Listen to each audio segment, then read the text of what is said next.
and then just work like hell. I mean, you just have to put in, 80 to 100 hour weeks every week. Gosh, and that's then a lot of work. All those things improve the odds of success. Okay.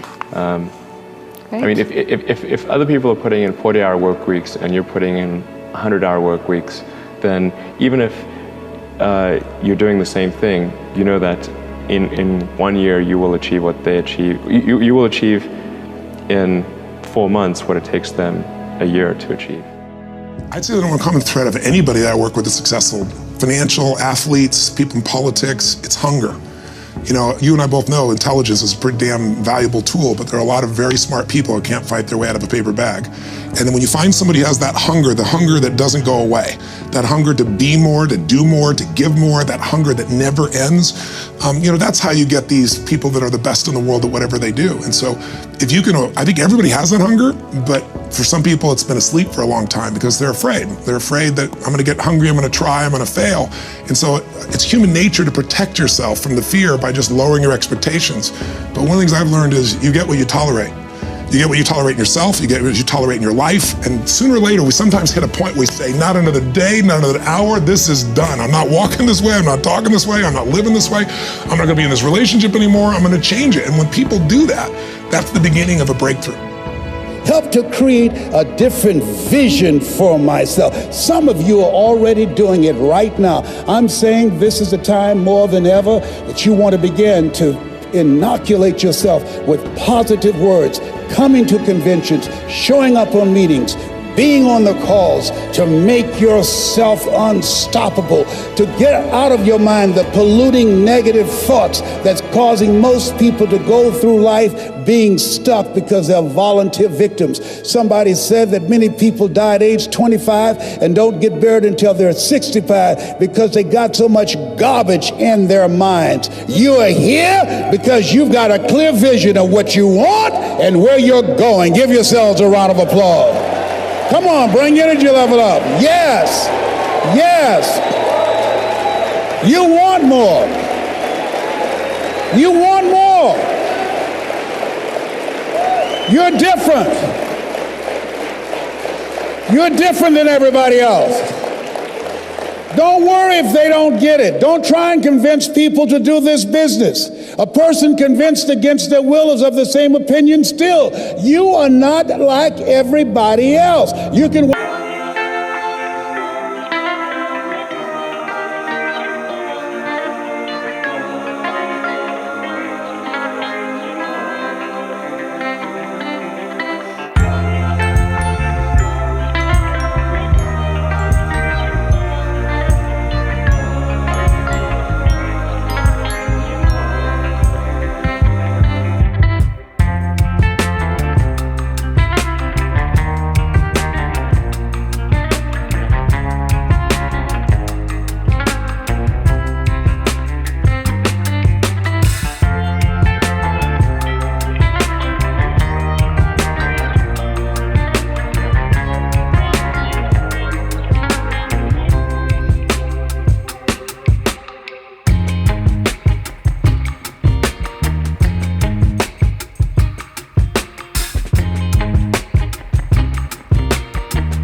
it doesn't change, why my life doesn't change, why my thinking doesn't change, why my performance doesn't change, why my relationships don't change. Well, it's because ideas don't work if you don't execute on them. So if you look at the great business builders, you look at any great performer, one thing that makes them great is their grit. One thing that makes them great is their hunger to practice. One thing that makes them great is they are willing to sacrifice. I mean, yes, they're passionate, but did you know the root of the word passion is suffering? You've got to be willing to suffer for your vision. You've got to be willing to suffer to reach BIW, best in world. You've got to be willing to suffer the ridicule and laughter of your critics and your cynics to get to a place called world class. The fifth one is about mindset.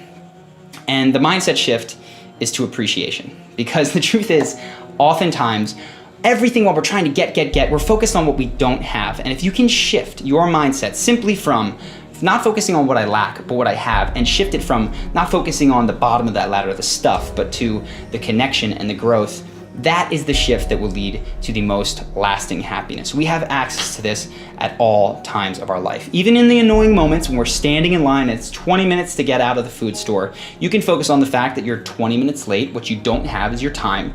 Or you can focus on the fact that you have food surrounding you from all kinds of the world, and you live literally better than kings did 100 years ago, because they couldn't get grapes, right? They were on the other side of the planet. So depending on what you compare yourself to, if you're alive today, if you're watching YouTube, if you're on the internet, you literally live better than kings did not very long ago. You are in the top 0.1% of lucky people who have ever lived. So no matter what's going on in your life, I know that there will be things that knock you down, things that suck, reasons to be unhappy, but there's always a reason to bounce back if you shift your focus to what you have compared to what you don't. So I hope you find that helpful. I hope that you can focus on what you appreciate. And if you take one thing from this right now, write down or say in your head, one thing that is common to your life, that is little, that maybe you don't notice all the time, that you appreciate right now. And I think that that'll make you have a much better day. And if you can keep it up, that habit will give you a much happier life. The easiest way to build self-confidence. There's no magic button. I can't say, hey, this plane is going down. Who can fly it? Put your hand up. I can. I'm confident. Repetition, repetition, repetition, right? What does Malcolm Gladwell call it? The 10,000 hour rule? There's no magic button. I recruited a goalie from Colombia, South America one year. Big, tall, 6'3" man. He had hands like stone. I thought he was like Flipper. Every time I throw him the ball, down onto the ground. I was like, oh my God, we're in trouble. Simple solution. Get to the wall, kick a ball against the wall and catch it. Kick the ball against the wall and catch it. His goal was 350 a day for 8 months. He came back, his hands were calloused, the moisture on his hands were literally gone. He is now playing in Europe. Magic? No. Repetition, repetition, repetition. The problem is we expect to be self-confident, but we can't be unless the skill or the task we're doing is not novel, is not new to us. We want to be in a situation where we've had so much pressure in that, and what I mean, because pressure builds diamonds, we want to be in a situation where, hey, I've done this 1,000 times. I did my speech, I practiced in front of the mirror, hey, I'm sounding good. And then I read in front of my kids and my wife. I was like, oh gosh, got a little nervous. And then I get in front of Glenn Gould, oh my goodness, I'm a little more nervous. By the time I get to the ACG, where 2,500 people, can't say anymore, right? 2,500 people, where 2,500 people are there, I won't have a single ounce of nervousness because of my ability to practice, right? Over and over and over again. The problem with repetition is, how many of us bail after the first bit of failure? How many of us bail after the first bit of adversity? Edison was on that video. And depends who you ask, there's anywhere from 1,000 to 10,000 tries to build that light bulb. 1,000 to 10,000. J.K. Rowling should be on that video. You know how many publishers she took her Harry Potter book to? I believe the number was 12 or 13. I'm pretty confident, but after 2 or 3 no's, I'd be like, dang it. After 6 or 7, I'm like, maybe not. Definitely after 9 or 10, I'd be looking to be a soccer coach or something else beside an author, right? I mean, 12 times somebody said no. But Practice, practice, practice, and do not accept failure. Maybe it shouldn't be repetition. Maybe the answer should be persistence, because we all repeat something, but very few of us really will persist. So that's one way to build self-confidence. Get out there, do what you want to do, and do not accept no.